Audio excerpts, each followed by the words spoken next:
सभी को प्यार भरा नमस्कार। और आज हम बात करेंगे भारत के जो भौतिक प्रदेश चल रहे थे उनके बारे में हम चर्चा करेंगे। हमने पीछे की क्लासों के अंदर मैं बात करूं तो पीछे बात की थी हिमालय की उत्पत्ति के बारे में बात की थी। एक गोलवेता हमने पढ़ा था जिनका नाम था कोबर। कोबर के अनुसार हिमालय निर्माण में जो प्लेटों के अंदर बल लगा था वो दोनों दिशाओं से लगा था। ये बात हमने पीछे की क्लासों में पढ़ी थी। दोनों दिशाओं से बल लगता है, एक यूरेशियन प्लेट और एक इंडियन प्लेट। इंडियन प्लेट से जो पर्वत का निर्माण होता है उसे नाम दिया गया हिमालय पर्वत, और जो पर्वत यूरेशियन प्लेट से निर्मित हुआ उसे नाम दिया गया क्यूनलुन पर्वत। बीच का भाग था जिसे नाम दिया गया हिमालय का गर्भगृह, हिमालय की पालना। इनके बारे में हम चर्चा करेंगे। देखो, सबसे पहले हिमालय निर्माण से संबंधित मैंने कल बताया था, पीछे की क्लास में हमने हिमालय के निर्माण के बारे में पढ़ा था।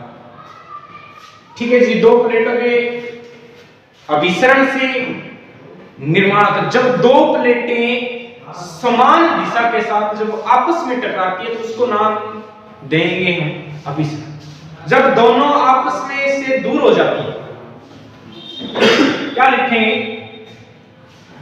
दो प्लेटें जब एक ही दिशा में, दो प्लेटें जब एक ही दिशा में खिसकती है, आमने सामने की बात हो रही है। कब की बात हो रही है? आमने सामने की। जब दो प्लेटें आपसे आमने सामने जब आएगी, टकराएगी, तब उसको कहेंगे अभिसरण। तो क्या लिखेंगे? दो प्लेटें जब एक ही दिशा में खिसकती है आमने सामने की ओर, आमने सामने की ओर,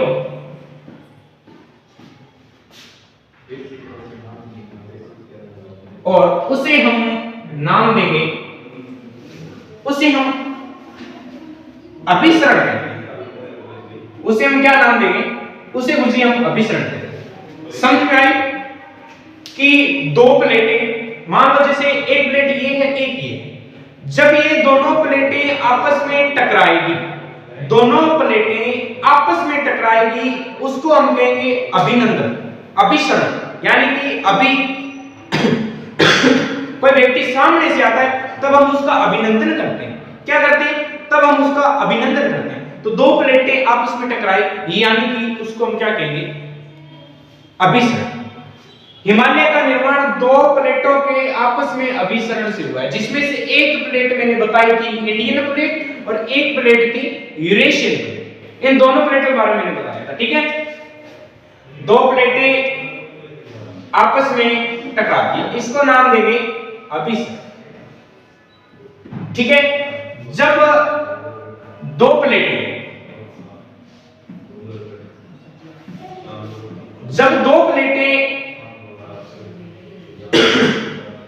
विपरीत दिशा के अंदर खिसकनी शुरू हो जाती है, यानी कि दो प्लेटें विपरीत दिशा में,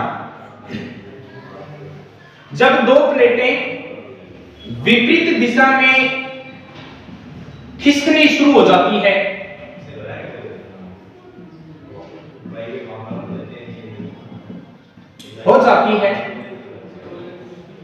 उसे हम अपसरण कहते हैं। उसे हम क्या नाम देंगे मेरे भाई? उसे हम अपसरण। समझ में आई बात? यहां तो दोनों प्लेटें आपस में, अभिसरण के अंदर तो क्या होता है? दोनों प्लेटें आपस में टकराती है, बल्कि यहां दोनों प्लेटें विपरीत दिशा के अंदर जाना शुरू हो जाती है। जब दो प्लेटें विपरीत दिशा में खिसकना शुरू हो जाती है तब अपने कहते हैं कि उसका क्या हो रहा है? उसका अभिसरण, सॉरी अपसरण हो रहा है। उसका क्या हो रहा है तब? अपसरण। अपसरण के अंदर क्या होता है? अपसरण में दोनों प्लेटें विपरीत दिशा के अंदर खिसकना शुरू हो जाती है। और अभिनंदन के अंदर क्या होता है? अभिसरण। अभिनंदन याद रखना, अभिसरण में दोनों प्लेटें आपस में टकराती है। ठीक है जी। जब दो प्लेटें जब दो प्लेटें एक दूसरे को काट जाती है, एक दूसरे को क्या कर जाती है, काट जाती है, उसे हम रूपांतरण प्लेट कहते हैं। यानी उसको हम क्या कहते हैं, रूपांतरित कहते हैं। रूपांतरित प्लेट, जब दो प्लेटें एक दूसरे को काट जाती है तब हम नाम कहेंगे मुझे रूपांतरित प्लेट कहेंगे। ठीक है, मोस्ट इंपोर्टेंट है, ध्यान रखना। अपसरण का मतलब होता है दो प्लेटें विपरीत दिशा में जा रही है, अभिसरण का मतलब होता है दो प्लेटें टकरा रही है, और रूपांतरण का मतलब होता है कि दो प्लेटें एक दूसरे को काट रही है। ठीक है, इस तरीके से दो प्लेटें, एक तो यू प्लेट ऊपर यूरेशियन वाली प्लेट निकल गई और इंडियन वाली प्लेट, इसको हम कहेंगे रूपांतरण। इसको हम नाम दे देंगे क्या, इसे हम कहेंगे प्लेटों का रूपांतरण। तो आई होप कि ये यहां तक बात आपको समझ में आ गई होगी, थोड़ा सा इसे नोट कर लीजिए। फिर हम बात करेंगे कोपर के अनुसार जो हिमालय में निर्माण में बल लगा तो किस दिशा से लगा है, उसके बारे में बात करते हैं। ठीक है, देखो मेरे भाई, कोशिश रहेगी पूरे का पूरा सिलेबस आपको यही निःशुल्क करवाएंगे हम। ठीक है, एलडीसी की जो एग्जाम डेट है वो घोषित हो चुकी है, रणभूमि का आगाज हो चुका है, तो अपना 100% इसमें देना है।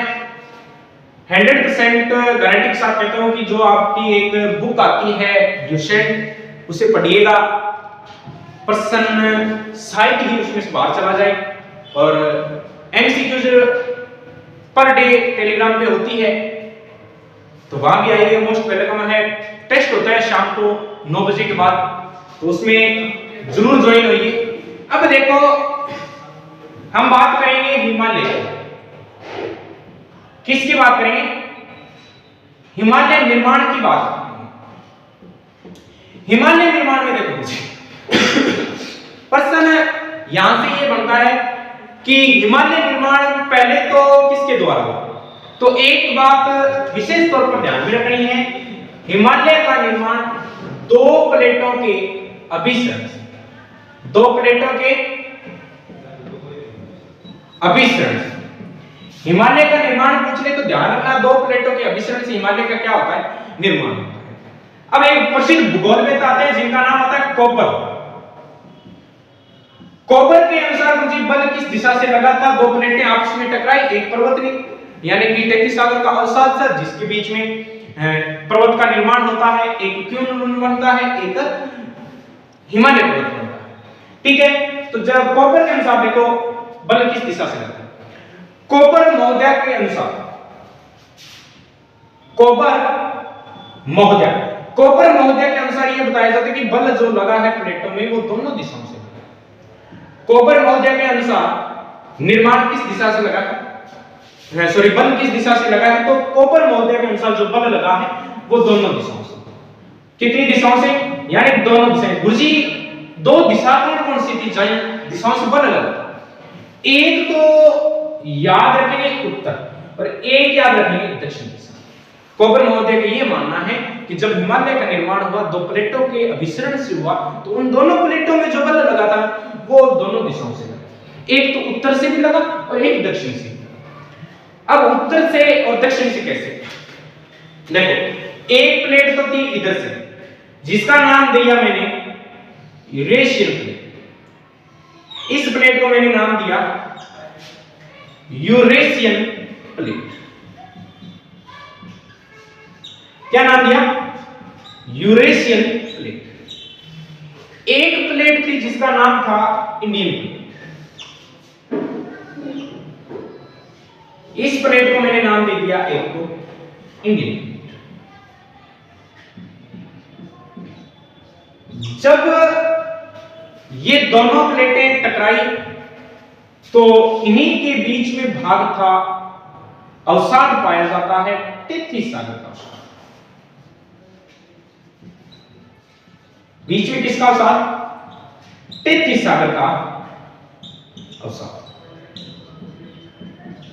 जब ये दोनों प्लेटें टकराई तो 33 सागर का अवसाद था, ये अवसाद बाहर निकला और 2 पर्वतों का निर्माण। कितने पर्वतों का? 2 पर्वतों का। गुरुजी 2 पर्वत कौन कौन से बने, उन पर चर्चा करते हैं।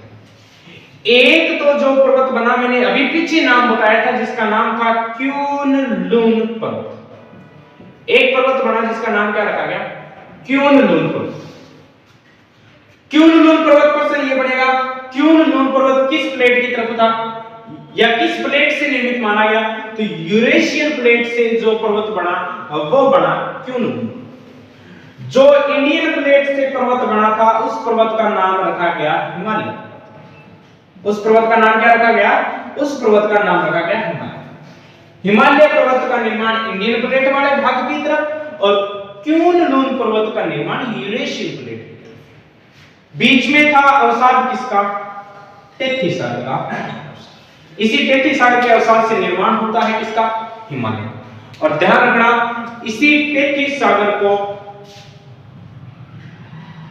हिमालय का देखो मध्य में ना, बिल्कुल बीच में, यानी कि बीच में होने के कारण इसी को हिमालय का गर्भगृह कहते हैं।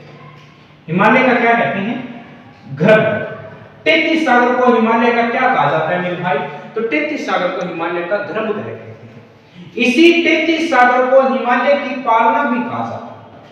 हिमालय की पालना भी कहते हैं। इसी 33 सागर को हिमालय की क्या कहते हैं?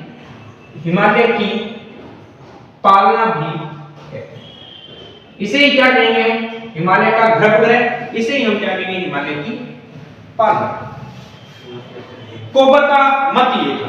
कोबर ने कहा, देखो एक प्रश्न और पूछा गया,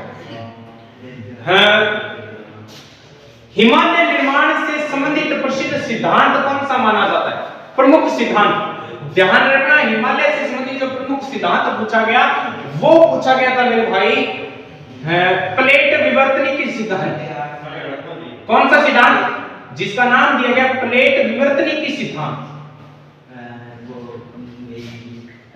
कौन सा सिद्धांत कहा गया? उस सिद्धांत का नाम था प्लेट विवर्तनी की सिद्धांत। ठीक है, इसे ही भूसंगति सिद्धांत कहते हैं। इसे ही क्या कहते हैं? भूसंगति सिद्धांत कहते हैं। ठीक है, ये इतनी सी बात नोट कर लेना, प्रश्न एक पक्का पड़ेगा, गारंटी के साथ कह रहा हूं। एक प्रश्न खाने देखने मिल जाएगा। हिमालय का निर्माण 2 प्लेटों के अभिसरण से कोबर महोदय का मानना था कि बल दोनों दिशाओं से लगा है। एक यूरेशियन प्लेट, इंडियन प्लेट, दोनों आपस में टकराए। 33 साल का अवसाद से एक पर्वत बना जिसका नाम रखा गया क्यूनलुन पर्वत, और एक पर्वत का नाम बना जिसका नाम रखा गया हिमालय। और 33 सागर को हिमालय का गर्भगृह कहते हैं और 33 सागर को हिमालय की क्या कहते हैं? पालना। जल्दी से इसको नोट करिए, फिर हम आगे की ओर बढ़ते हैं। देखो कोबर का मत क्या चाहिए, ठीक है। अब एक भूगोलवेत्ता और आते हैं जिनका नाम आता है स्वेस हेरियस। ये समझने की बात है, स्वेस हेरियस क्या कहते हैं? स्वेस महोदय के अनुसार, कोबर महोदय के अनुसार तो बल लगा दोनों दिशाओं से, और जो स्वेस महोदय या जिन्हीं को कहा जाता है हेरियस महोदय। ठीक है, इमिन डाल दो ले इकला बंद कर करिए।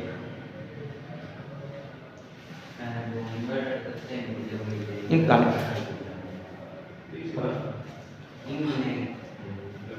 ठीक है। अब देखो, जो सेकंड मत कहता है वो कहता है स्वेस हेरियस भूगोलवेत्ता। स्वेस हेरियस के अनुसार बल किस दिशा से लगा? सीधा नहीं।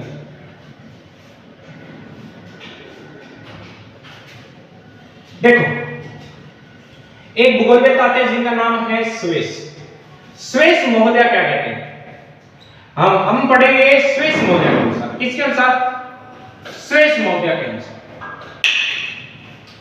स्वेस महोदय क्या कहते हैं? स्वेस महोदय के अनुसार जो बल लगा है वो किस दिशा से लगा है? स्वेस महोदय का ये मानना था कि जो बल लगा था वो उत्तर दिशा से लगा। स्वेस महोदय का क्या मानना है? हिमालय निर्माण में स्वेस महोदय के अनुसार जो बल लगा है वो किस दिशा से लगा है? वो उत्तर दिशा से लगा। यानी कि उत्तर दिशा वाला भाग कौन सा? देखो बल तो उत्तर दिशा से लगा, किस प्लेट में लगा? तो ध्यान रखना इंडियन प्लेट के अंदर। किस प्लेट में लगा? इंडियन प्लेट में। स्वेस महोदय के अनुसार बल उत्तर दिशा में लगा, और किस प्लेट में लगा? तो ध्यान रखना किस प्लेट में? इंडियन प्लेट में। ठीक है, सॉरी इंडियन प्लेट,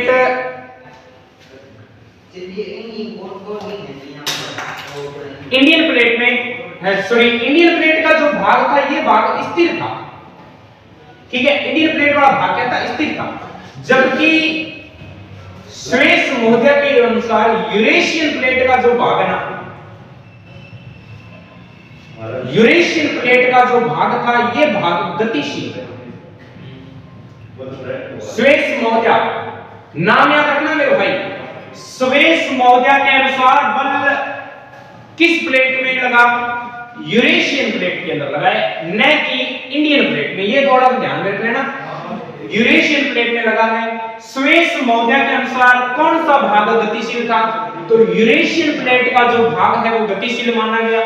स्वेस महोदय के अनुसार कौन सा भाग स्थिर था? तो इंडियन प्लेट वाला भाग क्या था? स्थिर था। ठीक है, जो भाग स्थिर प्रदेश था ना, यानी कि इन्होंने अलग नाम दे दिए। जो भाग स्थिर था इस भाग को तो इन्होंने नाम दिया अगर प्रदेश। स्वेस महोदय के अनुसार स्थिर भाग को क्या कहा गया? तो स्वेस महोदय के अनुसार स्थिर भाग को अगर प्रदेश कहा गया। स्वेस महोदय के अनुसार स्थिर प्रदेश को अगर प्रदेश, और स्वेस महोदय के अनुसार ही जो भाग गतिशील था इस भाग को नाम दिया गया पार्श्व प्रदेश। क्या नाम दिया गया इसे? इसे नाम दिया गया पार्श्व प्रदेश। स्वेस महोदय नाम याद रखना है, बल उत्तर दिशा से लगा है, इंडियन प्लेट वाला भाग स्थिर था, और स्थिर प्रदेश को स्वेस महोदय ने क्या कहा है? अग्र प्रदेश कहा है। यूरेशियन प्लेट वाला भाग गतिशील था, जिसको उन्होंने क्या नाम दिया? पार्श्व प्रदेश का है। ठीक है, अब देखो यहां से एक प्रश्न और पूछा गया कि स्वेस महोदय के मत का समर्थन करता कौन है? मत के समर्थन करता, यानी कि स्वेस महोदय का जो मत है उनका समर्थन है किनके द्वारा? कौन कौन से भूगोलवेत्ता थे जो इनका समर्थन करते हैं कि बल उत्तर दिशा से लगा? तो ध्यान रखना मोस्ट इंपॉर्टेंट 3 भूगोलवेत्ता ऐसे रहे हैं जिनका ये मानना था कि बल उत्तर दिशा से लगा। एक तो था मेरे भाई अर्गंड नाम का भूगोलवेत्ता अर्गंड महोदय का ये मानना था कि जो बल लगा है वो किस दिशा से लगा है? उत्तर दिशा से। और स्वेस महोदय का ये मत था। प्लस इसके अलावा और हम बात करें तो एक भूगोलवेत्ता और आते हैं जिनका नाम वेगनर महोदय का भी यही मानना था कि बल किस दिशा से लगा है? बल उत्तर दिशा से लगा। ठीक है, और एक भूगोलवेत्ता और आते हैं जिनका नाम था कनिंघम। ठीक है, कनिंघम का भी यही मानना था कि जो हिमालय निर्माण में प्लेटों में जो बल लगा है वो कहीं से लगा है, किस दिशा से लगा है भाई? उत्तर दिशा से लगा है। ठीक है, अब देखो इन्हीं कनिंघम के अनुसार अगर हम बात करें ना, जो पुरातत्व विभाग के निदेशक थे वो भी इन्हें ही बनाया गया था। ठीक है, पुरातत्व विभाग के निदेशक, या हम कह सकते हैं पुरातत्व विभाग के जनक, पुरातत्व विभाग के जनक है, तो भी हमें ध्यान रखना है कि इनको कनिंघम को कहा गया। ठीक है, और इन्होंने किस मत का समर्थन किया था? किस भूगोलवेत्ता का समर्थन किया था? तो ध्यान रखना स्वेस महोदय नामक भूगोलवेत्ता हैं जिन्होंने मत दिया था कि जो हिमालय निर्माण में बल लगा है वो किस दिशा से लगा है? वो उत्तर दिशा से लगा। और इनके अनुसार कौन सा भाग स्थिर था? तो इंडियन प्लेट वाला जो भाग था वो स्थिर था, और यूरेशियन प्लेट वाला भाग गतिशील था। स्वेस महोदय ने स्थिर प्रदेश को अग्र प्रदेश कहा था, यूरेशियन प्लेट को यानी जो भाग गतिशील था उसे उसने नाम दिया पार्श्व प्रदेश। मत का समर्थन करता कौन थे? अर्गंड वेगनर कनिंघम। ठीक है, ये बात मोस्ट इंपोर्टेंट आपको ध्यान में रखनी। ठीक है, अब देखिए प्रश्न यहां से ये तो थे भूगोलवेत्ताओं के अनुसार बल लगाया गया। ठीक है, पर सामान्य हिमालय निर्माण में सामान्य मत क्या कहता है? हिमालय निर्माण में सामान्य मत के अनुसार बल, हिमालय निर्माण के अंदर जो सामान्य मत कहता है कि जो बल लगा है वो किन किन दिशाओं से लगा है, उनके बारे में चर्चा। तो आइए देखते हैं। ठीक है, इन्हीं के अनुसार एक प्लेट देखो है, सपोज देन, सोचो, समझो, विचारो, उत्तर अपने आप दिमाग में बैठ जाए कि एक ये प्लेट है, देखना ये प्लेट है। ठीक है, समझना है इस प्लेट पर अगर मैं यूं वजन दूंगा तो ये प्लेट यूं हो जाएगी, नहीं वजी हो जाएगी। तो इसी तरीके से एक प्लेट यूं थी अपनी, जो कौन सी है, इस तरीके से एक प्लेट, जिस प्लेट का नाम था मेरे भाई यूरेशियन प्लेट। क्या नाम था? इस प्लेट का नाम था यूरेशियन प्लेट। प्रश्न यहीं से छपकर आया एग्जाम में एक बार, यूरेशियन प्लेट में बल किस दिशा से लगा है? सामान्य मत के अनुसार यूरेशियन प्लेट में जो बल लगा है वो किस दिशा से लगा है? उत्तर दिशा से लगा। इधर ही एक प्लेट और थी जिसका नाम था इंडियन प्लेट। इस तरीके से एक प्लेट और जिसका नाम इंडियन प्लेट, ये अपनी इंडियन प्लेट है। अगर पूछ लिया गया भाई सामान्य मत के अनुसार इंडियन प्लेट में बल किस दिशा से लगा है, तो ध्यान रखना सामान्य मत के अनुसार इंडियन प्लेट में जो बल लगा है वो लगा दक्षिण दिशा से। इंडियन प्लेट में बल किस दिशा से लगा है? जो इंडियन प्लेट में बल लगा वो दक्षिण दिशा से। ठीक है, और सामान्य मत के अनुसार यूरेशियन प्लेट में बल किस दिशा से लगा है? तो वो बल लगा है उत्तर दिशा से। और इंडियन प्लेट में बल किस दिशा से लगा है? तो इंडियन प्लेट में जो बल लगा है वो बल लगा है दक्षिण दिशा से। ठीक है, इन दोनों का थोड़ा सा ध्यान में रखना है। ठीक है, और बीच का जो भाग था यहाँ स्थिति अपनी क्या थी? सामान्य स्थिति थी। ठीक है, और यहीं से अपना एक भाग बनता है जिसका नाम आता है मेरे भाई हिमालय। मोस्ट इंपोर्टेंट ध्यान में रखना है, यूरेशियन प्लेट को समझ लेना है, इंडियन प्लेट, इन पर थोड़ा सा चर्चा अपने को करनी है। अब देखिए थोड़ा सा इसे नोट कर लीजिए, एक बार रिपीट कर लेते हैं फिर देखते हैं। ठीक है, सुरेश महोदय के अनुसार बल उत्तर दिशा से, इंडियन प्लेट वाला भाग स्थिर था जिसको उसने नाम दिया अगर प्रदेश, यूरेशियन प्लेट वाला भाग गतिशील था जिसका नाम दिया गया पश्चिम प्रदेश कहा जाता है। मत समर्थन कौन करते थे? अर्कंड वेगनर के अनुसार इसका समर्थन किया गया। अर्कंड वेगनर ने कहा कि जो सुरेश महोदय ने मत दिया है, जो बल लगा है वो उत्तर दिशा से लगा है, उसका समर्थन हम भी करते हैं। हमारा भी यही मानना है कि हिमालय निर्माण में जो बल लगा है वो किस दिशा से लगा है? वो उत्तर दिशा से। सामान्य मत के अनुसार हिमालय निर्माण की स्थिति क्या कहती है? उत्तर में, यानी सामान्य मत कहता है, साधारणतः हम बात करें तो यूरेशियन प्लेट में जो बल लगा है वो किस दिशा से लगा है? उत्तर दिशा से। और इंडियन प्लेट में जो बल लगा है वो किस दिशा से लगा है? वो दक्षिण दिशा से लगा है। ठीक है, और दो पर्वत मैंने बताए थे, उन पर्वतों को ध्यान में रखना है। एक का नाम क्यून लून पर्वत है और एक का नाम हिमालय। अब देखिए मुझे प्रश्न यहां से आपके छपने शुरू हो चुके हैं। ठीक है, एग्जाम में क्या प्रश्न देखने को मिलेगा, मोस्ट इंपोर्टेंट मैं बात बता दूंगा, जहां से आपका एग्जाम में प्रश्न आएगा। और प्रश्न क्वेश्चन पूरी कोशिश रहेगी कि बार हम नहीं जाएंगे इसी बात को। ठीक है, अब देखिए एक बात का ध्यान रखना है, मोस्ट इंपोर्टेंट, कि हिमालय का निर्माण चाहे वो सुरेश महोदय के अनुसार, चाहे वो सुरेश महोदय के अनुसार है, चाहे वो अर्कंड महोदय के अनुसार है, चाहे वो वेगनर के अनुसार है या कोबर महोदय के अनुसार है, निर्माण हिमालय का जो हुआ ना वो 33 सागर से ही हुआ। भूगोलवेत्ता चाहे कोई भी आ जाए फर्क नहीं पड़ता, निर्माण उन्होंने स्थिति अलग बताई प्लेटों की, पर जो अवसाद है वो किसका बताया गया है? 33 सागर का ही अवसाद बताया। तैत्तिक सागर का अवसाद से निर्मित भाग कौन सा? हिमालय। हिमालय का निर्माण किसके द्वारा हुआ है? हिमालय का निर्माण, हिमालय का निर्माण की हम बात करेंगे तो निर्माण इसका हुआ है तैत्तिस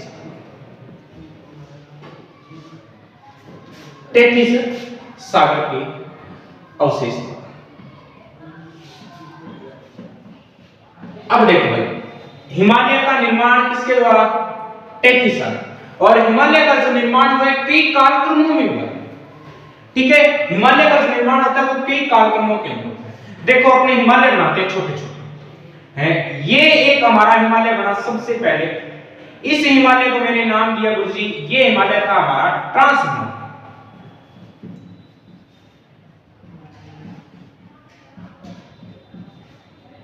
थोड़ी सी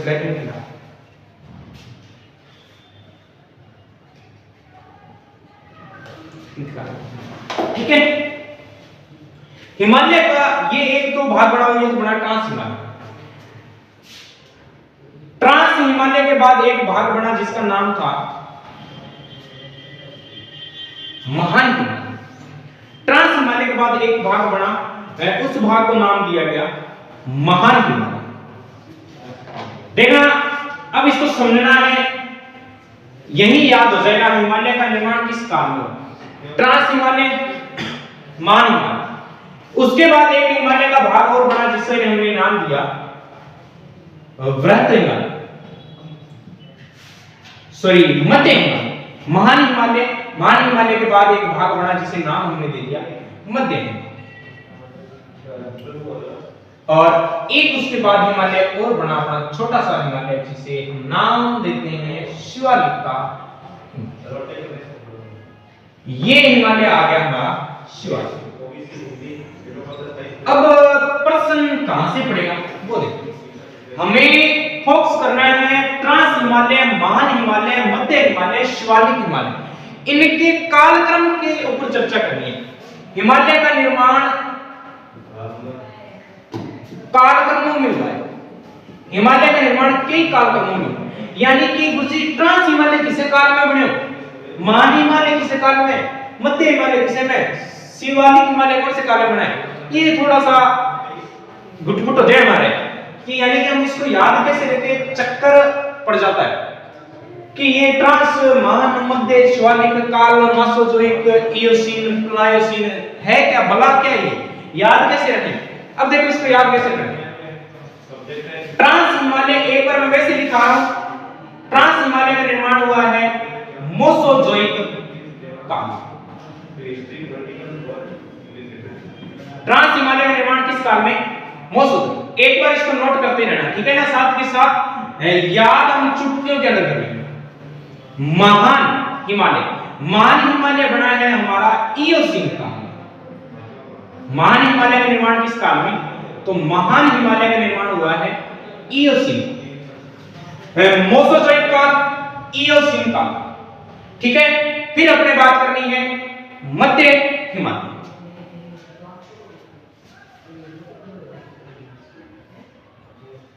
मध्य हिमालय का याद रखना है मायोसीन काल।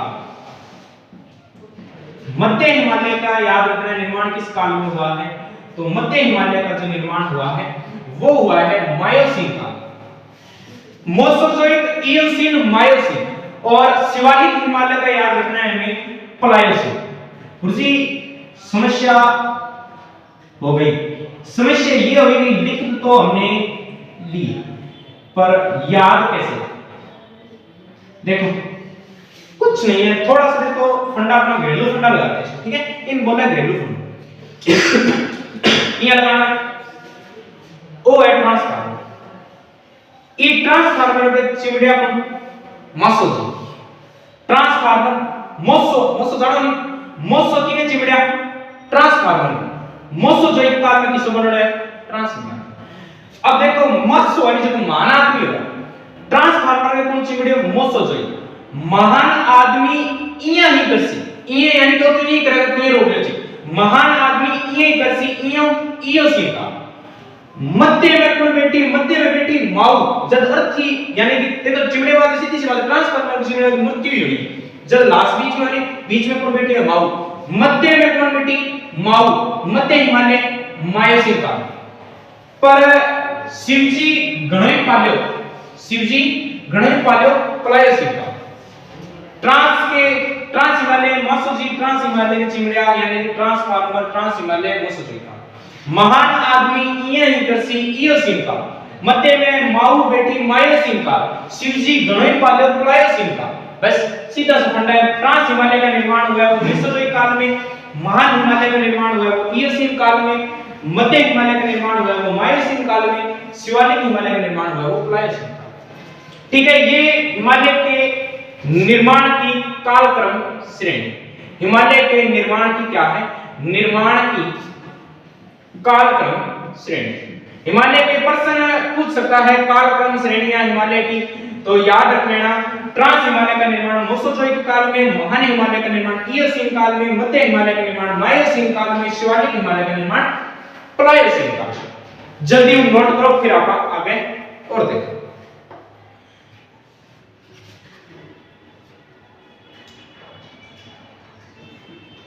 देखो यही हम एक बात और पढ़ देते हैं इसी डायग्राम में, ठीक है। जब हम हिमालय पढ़ते हैं ना, भाग पढ़ते हैं, तो इनको ये बीच का जो भाग है ना, जो इनको अलग करता है, ये भाग इनको अलग करने का काम करता है, ठीक है। ये भाग इस तरीके से हम बात करें, ये भाग इनको अलग करने का काम करता है। इधर ये भाग इनको अलग करने का काम करता है। इसे अलग अलग नाम कहते हैं। जब दो भागों को बांट दिया जाता है उसको थ्रस्ट या भ्रंश कहते हैं। तो उसको क्या कहते हैं, थ्रस्ट या भ्रंश। देखो शिवालिक हिमालय के आगे एक भाग और बनता है जिसका नाम है मैदानी। उस भाग का नाम क्या है, मैदानी। जब ये भाग अलग होते हैं ना, इनको जो क्षेत्र अलग करता है उसको हम थ्रस्ट या भ्रंश कहते हैं। उसको हम क्या कहते हैं, थ्रस्ट या भ्रंश कहते हैं। देखो ये जो ट्रांस हिमालय महान हिमालय अलग होते हैं, ये होते हैं सचर जोन के द्वारा। किस जोन के द्वारा अलग होते हैं, ध्यान रखना, सचर जोन। ट्रांस हिमालय महान हिमालय दोनों किसके द्वारा अलग होते हैं, या दोनों को अलग करने का काम कौन करता है, कौन करता है, सचर जोन करता है, ठीक है। इसी सचर जोन को हिंज लाइन भी कहते हैं। इसी सचर जोन को हिंज लाइन भी कहा जाता है। महान हिमालय मध्य हिमालय, यहां से प्रश्न पक्का, ठीक है। देखना, ट्रांस हिमालय महान हिमालय को अलग कौन करता है, वो करता है सचर जोन। सचर जोन को नाम देते हैं हिंज लाइन, यानी किसी भी हम क्या कहते हैं, हिंज लाइन। जो महान हिमालय और मध्य हिमालय को अलग करता है उसको नाम देते हैं एमसीटी जोन। महान हिमालय मध्य हिमालय किस जोन के अलावा अलग होते हैं, किस जोन के कारण अलग होते हैं, तो वो जोन आ जाएगा एमसीटी जोन। कौन सा जोन आ जाएगा, वो जोन आ जाएगा एमसीटी जोन। मध्य हिमालय और शिवालिक हिमालय ये किस जोन के कारण अलग होते हैं, तो ये जोन आ जाता है एमबीटी जोन। ये कौन सा जोन आ जाता है, ये जोन आ जाता है एमबीटी जोन। शिवालिक हिमालय और मैदानी भाग ये दोनों अलग होते हैं, इसे हम नाम देते हैं, जो मैदानी भाग और शिवालिक भाग अलग होते हैं इसे हम नाम देते हैं, ये दोनों भाग अलग होते हैं एच जोन, एच जोन द्वारा, ठीक है। H zone. ट्रांस हिमालय महान हिमालय ये दोनों अलग होते हैं सचर जोन हिंज लाइन के द्वारा। महान हिमालय और मध्य हिमालय अलग होते हैं एमसीटी जोन द्वारा।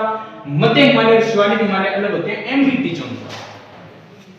अंतर क्या है गुरुजी, सचर जोन हिंज लाइन अपने को याद भी रखनी है। MCT zone main central thrust. MCT zone का पूर्ण फॉर्म क्या होता है, मेन सेंट्रल थ्रस्ट। मेन का मतलब होता है मुख्य, सेंट्रल मध्य, मेन मुख्य, सेंट्रल मध्य, थ्रस्ट का मतलब भ्रंश। मेन यानी कि मुख्य मध्य भ्रंश के द्वारा कौन सा हिमालय अलग होता है? तो महान हिमालय और मध्य हिमालय किस के द्वारा अलग होते हैं? मुख्य मध्य भ्रंश के द्वारा। ठीक है, MBT zone, main boundary thrust, मुख्य सीमा भ्रंश के द्वारा कौन सा भाग अलग होता है? तो मुख्य सीमा भ्रंश के द्वारा एमबीटी जोन के द्वारा जो भाग अलग होता है वो मध्य हिमालय और शिवालिक हिमालय। ठीक है, एचएफएफ जोन, ये इंपॉर्टेंट, हिमालय फ्रंट फेज। एचएफएफ का मतलब क्या होता है? हिमालय फ्रंट फेज, हिमालय मुख्य भ्रंश, एचएफएफ हिमालय फ्रंट फेज। ठीक है, प्रश्न क्या बनेगा? प्रश्न ये बना, ट्रांस हिमालय और महान हिमालय ये दोनों किसके द्वारा अलग होते हैं? तो इनको अलग करने का काम करती है, वो करती है हिंजगण। कौन करती है? हिंजगण। महान हिमालय और मध्य हिमालय इन दोनों को अलग करने का काम कौन करती है? वो करती है एमसीटी जोन। मध्य हिमालय और शिवालिक हिमालय को अलग करने का काम कौन करती है? वो करती है एमबीटी जोन। और शिवालिक हिमालय और मैदानी भाग को अलग करने का काम कौन करती है? वो करती है आपकी HFF zone, Himalaya front phase zone. ठीक है, अब गुरुजी देखो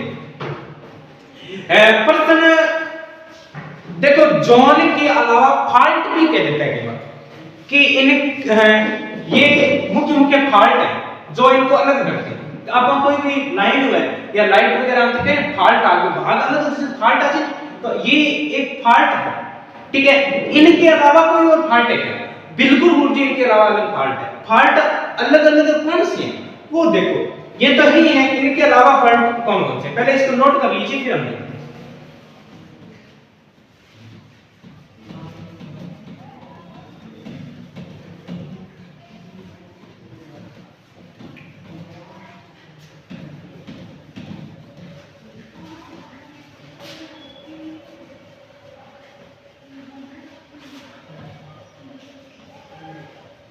देखो, इनके अलावा और भी फॉल्ट पूछ सकता है। ठीक है, अन्य फॉल्ट हेडिंग डालेंगे अपने, अन्य फॉल्ट।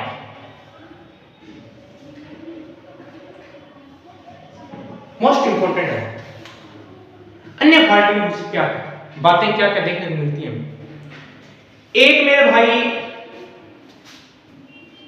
एक फॉल्ट आता है जिसका नाम है जीबीटी फॉल्ट। क्या नाम आया?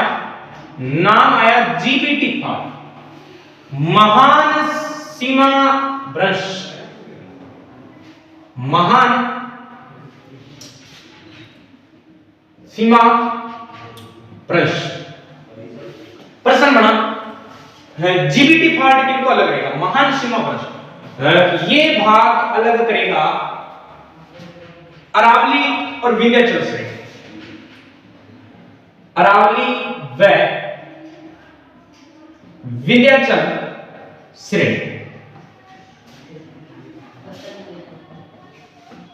विंध्याचल श्रेणी और अरावली श्रेणी को भाग कौन सा अलग करता है? तो वो भाग करेगा जीबीटी फॉल्ट, महान सीमा भ्रंश बोलते हैं। ठीक है, उसके बाद गुरुजी और कोई फॉल्ट है क्या?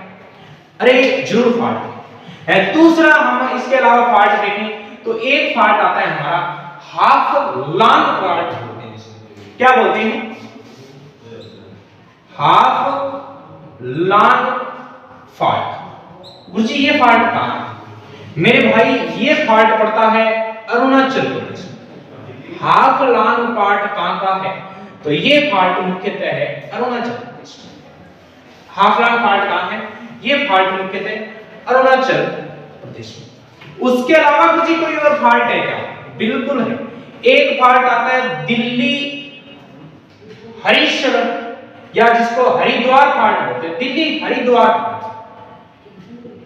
जो दिल्ली व हरिद्वार इन दोनों को अलग करने का काम करता है। ठीक है, सचिव प्रश्न पूछा गया म्यूर फॉल्ट कहां है? प्रश्न क्या पूछा गया? म्यूर फॉल्ट कहां है? तो ध्यान रखना जो म्यूर फॉल्ट है ये मेरे भाई म्यूर फॉल्ट पड़ता है करना। दिल्ली हरिद्वार फाल्ट, इसी फाल्ट को दिल्ली हरीशर फाल्ट भी कहते हैं। इसी फाल्ट को दिल्ली हरीशर फाल्ट भी कहते हैं। कौन सा फाल्ट कहते हैं मेरे भाई? तो हमें नाम याद रखना है, दिल्ली हरीशर फाल्ट। म्यूर फाल्ट कहां है? तो म्यूर फाल्ट है कर्नाटक। दिल्ली हरिद्वार फाल्ट, इसे ही हम क्या कहते हैं? दिल्ली हरीशर फाल्ट कहा जाता है। ठीक है, म्यूर फाल्ट कहां है? तो म्यूर फाल्ट आपका कर्नाटक के अंदर। ठीक है गुरुजी, इन फाल्टों का कोई महत्व होता है कि इसे हम पढ़ते आ रहे हैं? इन फाल्टों का कुछ महत्व है क्या? तो भाई जरूर इनका महत्व हमें देखने को मिलता है। क्या क्या महत्वों की अगर हम बात करेंगे ना, तो जानना ये महत्व, एक तो हमें जानना है नदी घाटियों के निर्माण में सहायता। ठीक है, जब नंबर एक तो नदी निर्माण, उसके अलावा ध्यान रखना कोयले का जो निक्षेप होता है ना, कोयले के निक्षेप में ये हमें सहायता करती है। नदी घाटी का निर्माण हो गया, कोयले का निक्षेप, उसके अलावा और मेरे भाई बात करेंगे तो जियोथर्मल एनर्जी, भूतापीय ऊर्जा के निर्माण में ये सहायक करता है। ठीक है, उसके अलावा जी ये हमें इको टूरिज्म के अंदर भी सहायता करता है। इको टूरिज्म में भी हमारी लिए क्या करता है? सहायता करता है। मैं तो नदी घाटी के निर्माण में सहायता, कोयले के निक्षेप में सहायता, जियोथर्मल एनर्जी की सहायता, इको टूरिज्म नामक इसकी सहायता, ये मुख्य इसके क्या देखने मिलती है? अपने फैक्ट देखने को मिल जाती है। यानी कि यहां से प्रश्न पक्का एग्जाम में डन बोलते हैं ना, तो वो आने वाला। ठीक है, इस फाल्ट को देख लेना थोड़ा सा, म्यूर फाल्ट गारंटी के साथ कहता हूं एसएससी के एग्जाम में छपेगा ये प्रश्न, म्यूर फाल्ट करना। जीबीटी महान सीमा भ्रंश, राजस्थान जीके के प्रश्न में पड़ेगा ये। जीबीटी ग्रांड बाउंड्री थ्रस्ट, महान सीमा भ्रंश अरावली व विंध्याचल श्रेणी को अलग करने का काम करता है। ठीक है, ये इन दोनों को अलग करने का काम करते हैं। ठीक है, चलो अब हम बात करते हैं हिमालय की तुलना।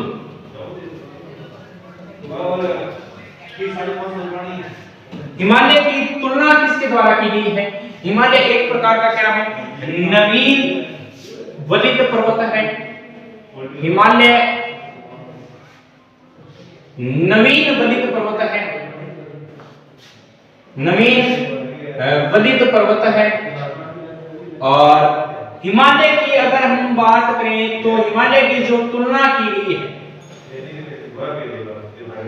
हिमालय की तुलना देखो, दो पर्वत आते हैं, एक का पर्वत है आल्प्स पर्वत और एक का नाम आता है अपलेशियन पर्वत। एक का नाम क्या है मेरे भाई?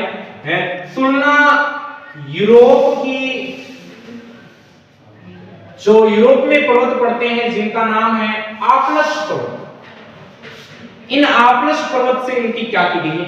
तुलना की गई, यूरोप के आल्प्स पर्वत से तुलना।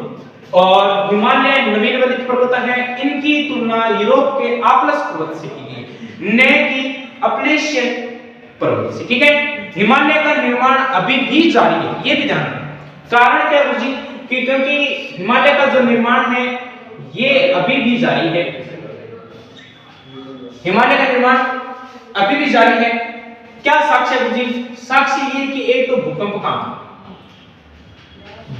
का साक्ष्य, यानी कि भूकंप आना, साक्ष्य नहीं सॉरी, भूकंप का आना। ठीक है, ये भी इसका कारण माना जाता है। इससे भी ये अनुमान लगाया जाता है कि हिमालय का निर्माण आज भी जारी है। ठीक है, हिमालय की जो चोटियां, हिमालय चोटियां, हिमालय की चोटियों की, हिमालय की चोटियों की ऊंचाइयों का बढ़ना, हिमालय की चोटियों की ऊंचाइयों का बढ़ना भी इसका मुख्य कारण माना जाता है। यानी कि कैसे गुरुजी? क्योंकि जो हमारी वर्तमान में एक चोटी है जिसका नाम है माउंट एवरेस्ट। देखो इनको थोड़ा सा ध्यान में रखना,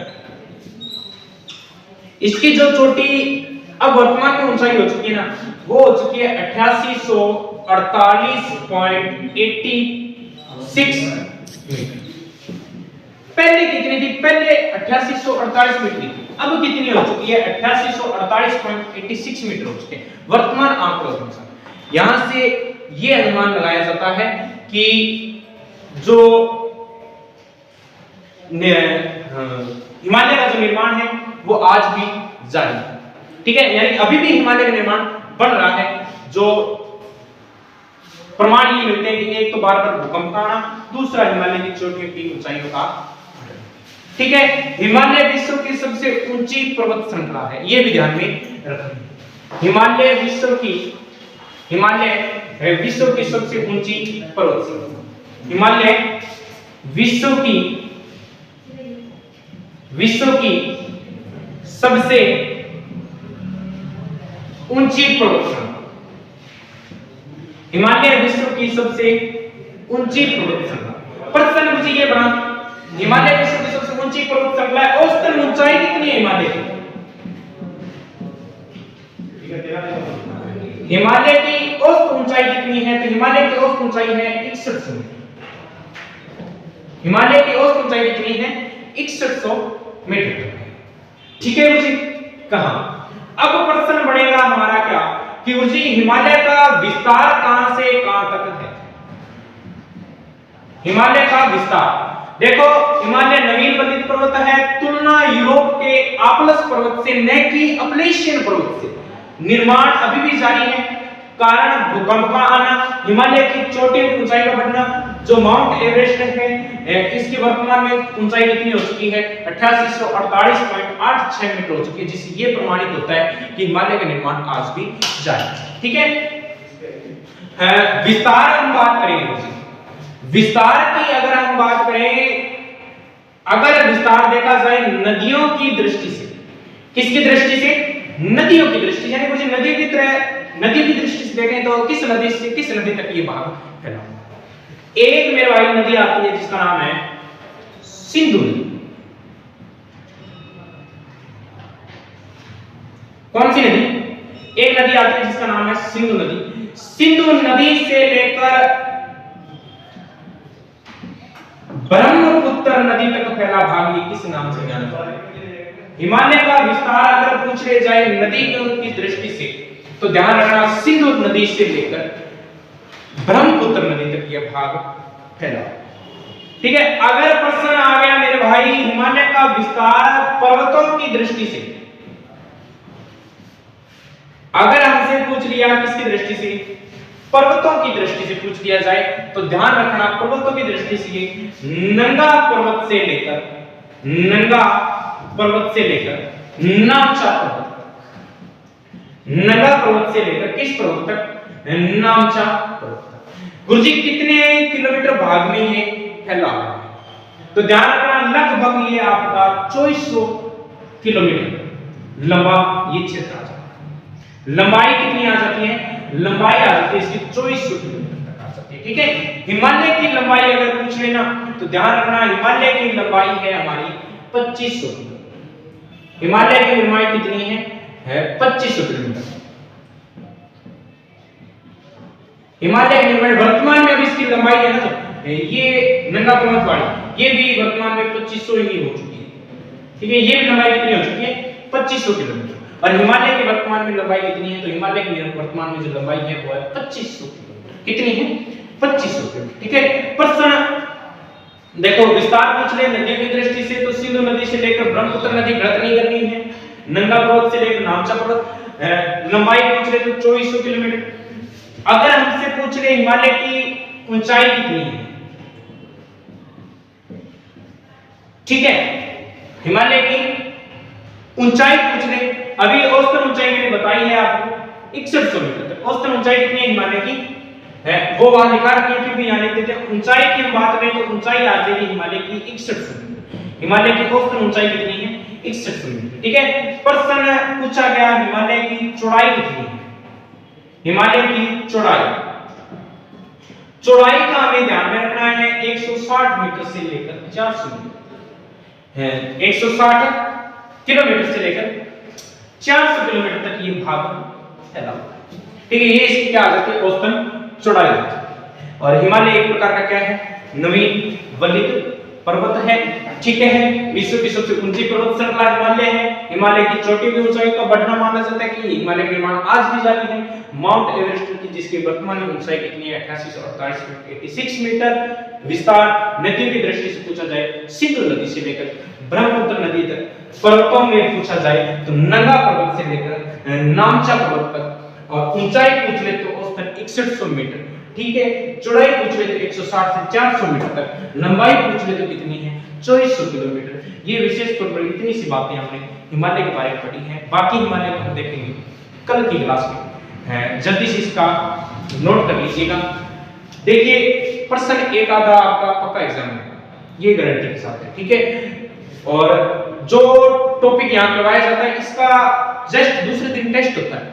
ठीक है, तो जरूर जुड़िए। टेस्ट आपका टेलीग्राम पे होता है, टेलीग्राम की लिंक डिस्क्रिप्शन में आपको मिल जाएगी। टेलीग्राम में जुड़िए, प्लस में आपका जो डेली का टेस्ट होता है ना, उसमें जरूर जुड़िए, क्योंकि इसमें खुद का आकलन होता है कि हम कितना कुछ पढ़ चुके हैं। बिल्कुल पढ़ाने का कोई चार्ज नहीं लिया जाता, निःशुल्क पढ़ाई यहाँ चल रही है। जय हिंद, जय भारत, टेक केयर। मिलते हैं अपने